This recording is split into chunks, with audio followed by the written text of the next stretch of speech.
Kedatangan Islam mengajak kita untuk melihat satu masalah dari sudut pandang yang berbeda. Selama ini hanya orang kaya melihat orang miskin. Tapi ketika Islam datang, kita diajarkan bagaimana rasanya menjadi orang miskin. Bagaimana cara Islam membuat orang-orang kaya itu merasakan perasaan orang miskin? Maka diturunkanlah ayat, Ya ayyuhalladzina amanu kutiba alaikumus siyam. Hai orang yang percaya bahwa dia akan mati menghadap Allah, diwajibkan bagi kamu menahan makan. Di saat dia menahan makan, dia merasakan lapar. Di saat gula berkurang dalam tubuhnya, maka emosinya naik. Dia pun menjadi orang yang sangat emosional, pemarah, mengamuk. Walaupun dia kaya, dia merasakan rasanya menjadi miskin. Sebelum Islam datang, orang-orang bangsawan melihat rakyat jelata. Begitu Islam datang, Islam mengajarkan bagaimana orang yang berkuasa, orang yang banyak harta, orang yang mulia merasakan bagaimana rasanya menjadi rakyat jelata yang tidak punya apa-apa. Maka disyariatkanlah haji ke Baitullah. Orang kaya memakai pakaian yang sama dengan yang dipakai fakir miskin. Orang yang bangsawan memakai kain yang sama dengan yang dipakai rakyat jelata. Islam mengajarkan bagaimana melihat satu masalah dari sudut pandang yang berbeda. Selama ini manusia melihat kematian dari perspektif orang hidup. Orang hidup melihat kubur. Orang hidup melihat mayat. Orang hidup melihat jenazah. Tapi begitu Islam datang, Islam mengajarkan, Islam menyadarkan, Islam memberikan pengetahuan yang baru bagaimana orang mati melihat kehidupan. Karena orang mati tidak pernah hidup lagi untuk bercerita tentang kematian. Orang yang sudah mati tidak pernah kembali pulang untuk bertukar cerita tentang pengalaman yang dia rasakan. Islam datang menceritakan itu semua. Itulah yang diceritakan oleh Nabi Muhammad sallallahu alaihi wasallam. Kalau sudah ruh keluar dari jasad, maka tubuh mulai kaku karena darah membeku. Kalau darah sudah membeku, dia membusuk menjadi nanah. Maka dia mesti dimasukkan ke dalam tanah. Setelah masuk ke dalam tanah, hari berganti pekan, maka kulit kepalanya lepas. Rambut yang selama ini disayang meninggalkan tubuh. Kuku-kuku orang kaya, perawatan kuku, kukunya lepas dari tangan. Kuku meninggalkan kulit. Lalu kemudian usus mulai membusuk, menggelembung, dan perut pun pecah. Bola mata keluar dari lubangnya. Lalu kemudian apa yang dilihat oleh orang mati? Kata Nabi Muhammad SAW, yang dilihat orang mati adalah pahala sedekah yang terus mengalir. Subuh, pahalanya mengalir. Zuhur, pahalanya mengalir. Asar, pahalanya terus. Maka yang mengalir itu bahasa Arabnya jariyah. Disebut dia dengan sedekah jariyah. Itulah yang tidak pernah dilihat oleh orang hidup. Karena orang hidup tidak pernah mati. Nabi Muhammad datang bercerita. Pernahkah Nabi Muhammad mati? Belum. Tapi dia sudah dibawa menjumpai orang-orang mati. Dalam peristiwa besar, Subhanalladzi asra bi'abdihi lailan minal masjidil haram ilal masjidil aqsa alladzi barakna haulahu linuriyahu. Itulah beda kita dengan Nabi Muhammad sallallahu alaihi wasallam. Kita hanya baru mendengar. Mendengar belum tentu sama dengan melihat. Kita hanya baru mendengar cerita. Mendengar tak sama dengan menyaksikan. Nabi Muhammad yang sebelumnya mendengar, dinaikkan Allah levelnya menjadi linuriyahu. Kami perlihatkan kepadanya. Kita baru mendengar surga, Nabi sudah melihat surga. Kita baru mendengar arasy, Nabi sudah melihat arasy. Kita baru mendengar alam barzah, Nabi sudah melihat mereka yang sudah melewati alam-alam ghaib itu. Itulah yang dibawa Nabi sebagai oleh-oleh kenang-kenangan yang diceritakan kepada orang hidup, didengar oleh sahabat, disampaikan kepada tabi'in, didengar tabi'in, disampaikan ke tabi'in, dengar tabi'in, disampaikan kepada imam mazhab, didengar imam mazhab, disampaikan kepada murid-murid mereka, sampailah ke guru mengaji kita, sampailah ke hari kita sholat Jumat hari ini, bahwa orang mati itu mendapatkan amal jariyah. Amal jariyah yang tidak putus adalah membangun masjid. Man bana masjidan, siapa yang bangun masjid, banallah mithlahu baitan fil jannah, dibangunkan Allah untuknya satu tempat di surga. Begitulah orang-orang yang sudah mati menghadap Allah, melihat amalnya mengalir. Bagaimana kalau orang mati itu hidup? Allah bercerita dalam Al-Quran, ketika orang mati ditanya, wahai orang-orang yang sudah mati, maukah kamu ditawarkan kesempatan hidup lagi?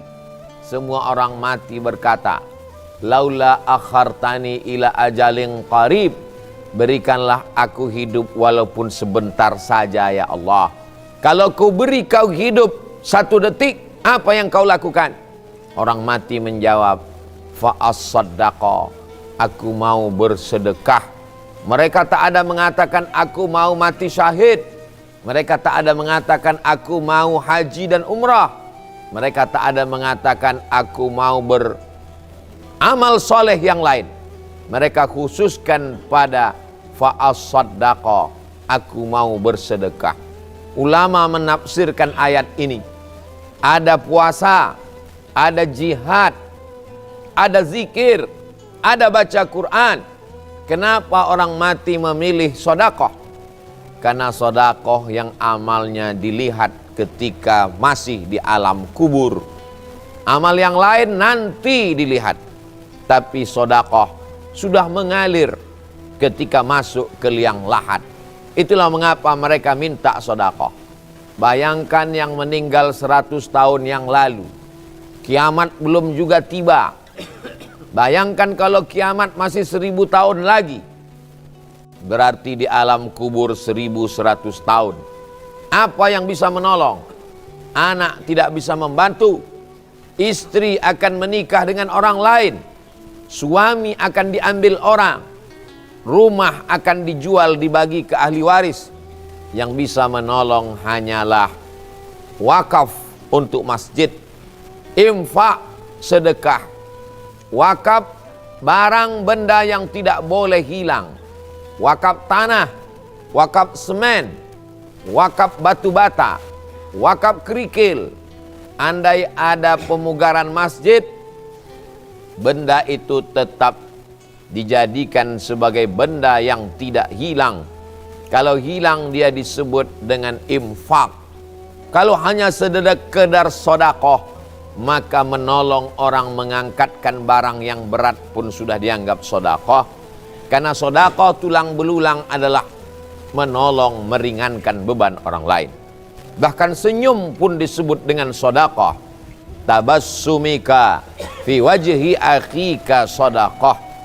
Jadi kalau ada orang berpemahaman, untuk apa Islam datang?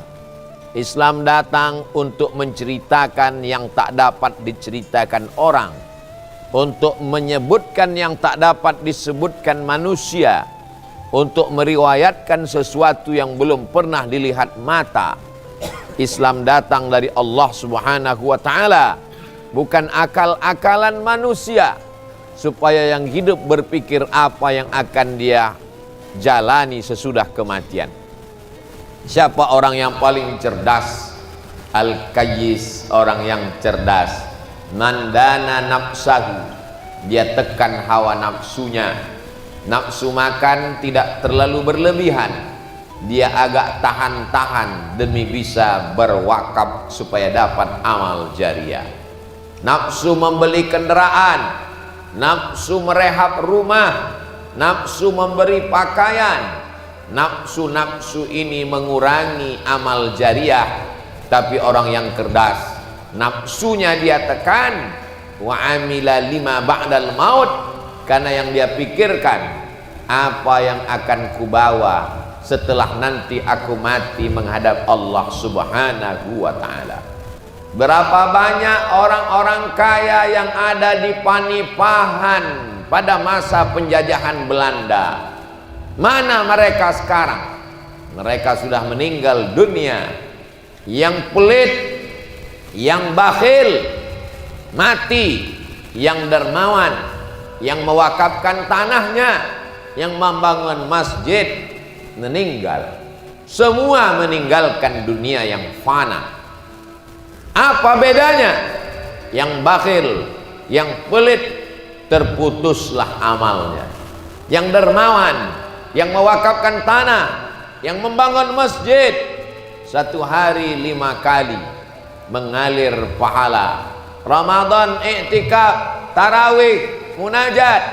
Datang orang ke masjid tidak di waktu sholat, hanya merebahkan tulang belakang, istirahat menutupkan mata, masuk ke dalam toilet kamar mandi, buang air kecil melepas kesulitan hidup. Mengalir juga untuk orang yang mewakafkan tanah. Pagi-pagi menjelang siang masuk anak-anak sekolah, gurunya mengajarkan tata cara sholat duha, mengalir pahalanya. Di tengah malam ada orang i'tikaf 10 hari terakhir Ramadan, mengalir sebagai amal jariah.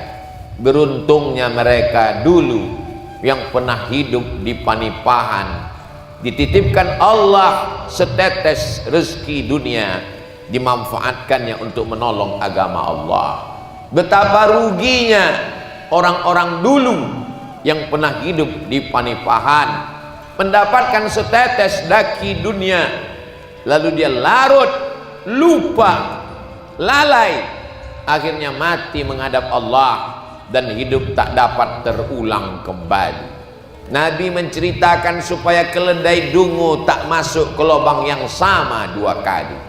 Nabi diutus Allah supaya manusia tidak lupa bahwa dia akan mati menghadap Allah.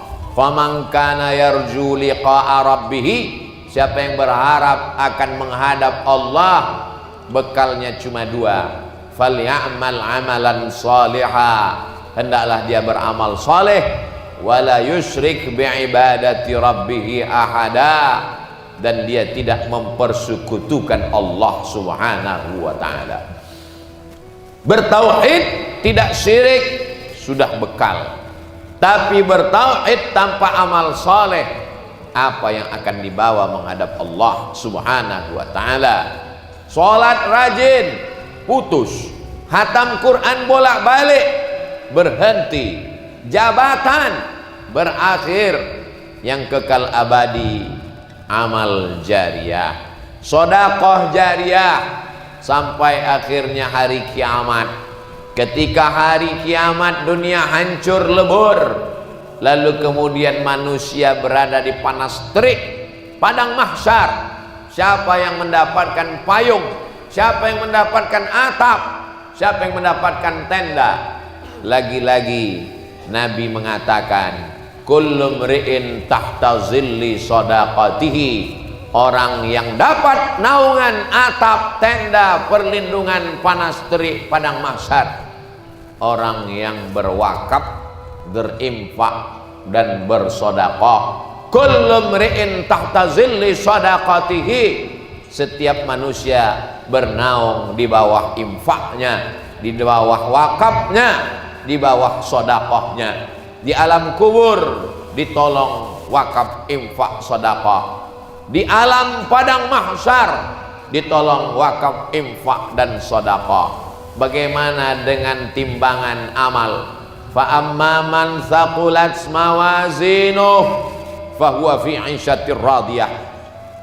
Ada amalnya berat, ada dosanya berat. Siapa yang amalnya berat? Orang yang bersedekah, berinfak, berwakaf. Karena kalau dia beramal sendiri, sholatnya satu. Tapi kalau dia bangun masjid, maka semua pahala orang yang ada di dalam masjid, dia mendapatkan alirannya. Man dalla ala khairin falahu mithlu ajri fa'ilihi. Maka orang yang berwakaf, bersedekah, mengajarkan kebaikan, timbangan amalnya paling berat.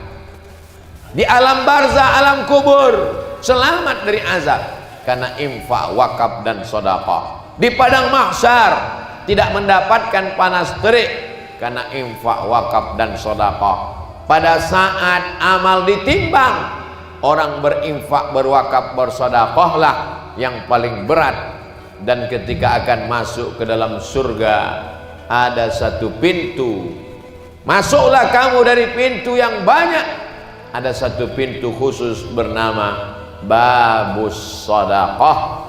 Mereka yang masuk ke dalam hanya orang-orang yang menggunakan hartanya untuk jalan Allah Subhanahu wa ta'ala. Kami bukan orang kaya, kami tidak pejabat, kami bukan konglomerat. Berilah sesuai kemampuanmu. La yukallifullahu nafsan illa wus'aha. Sekecil apapun yang diberikan. Faman ya'mal mithqala dzarratin khairan yarah. Sebesar biji sawi, sebesar ujung jarum, sebesar ujung rambut, tetap akan dilihat balasannya. Allah tidak pernah aniaya. Yang besar diingat, yang kecil dilupakan. Itu manusia. Allah tetap membalas sekecil apapun yang kita berikan. Tahan-tahan makan, jatah makan belikan ke semen.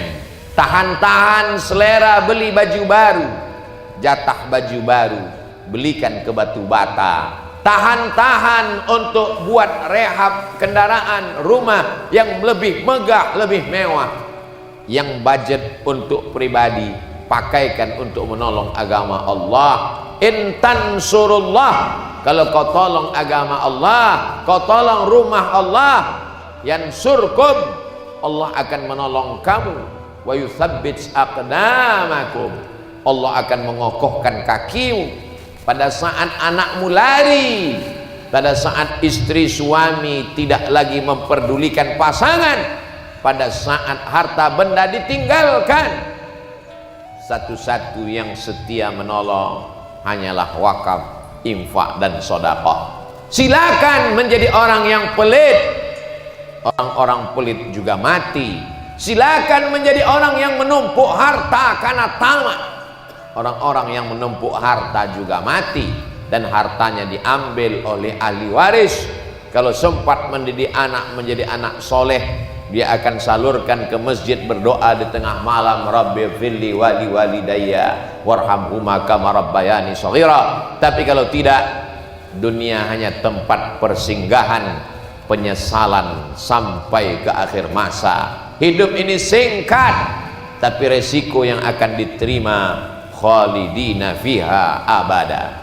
Hiduplah sesukamu. Hidup mau jadi Fir'aun, silakan. Hidup mau menjadi Qarun yang bakil ditelan danau, silakan. Hidup menjadi orang kaya yang tidak pernah bersedekah sampai rumahnya tenggelam hilang, silakan. Fa innaka mayyit, ingat, kau akan jadi mayat, kau akan mati menghadap Allah Subhanahu wa ta'ala.